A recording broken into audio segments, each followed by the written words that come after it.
πότε μια γυναίκα είναι χαρούμενη.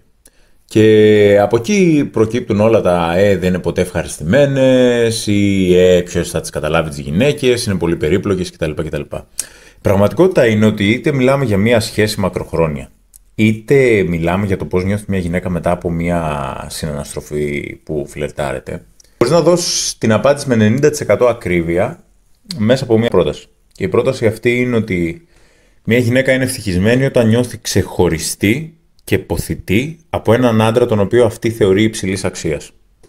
Το ξαναλέω. Μια γυναίκα είναι ευτυχισμένη όταν αυτή νιώθει ξεχωριστή και ποθητή από έναν άντρα τον οποίο εκείνη θεωρεί υψηλής αξίας. Όλα τα υπόλοιπα θα της δώσουν ένα αποτέλεσμα το οποίο μπορεί να μην είναι αρκετό, μπορεί να είναι μέτριο, μπορεί 1002. Οπότε αυτό είναι το ζουμί.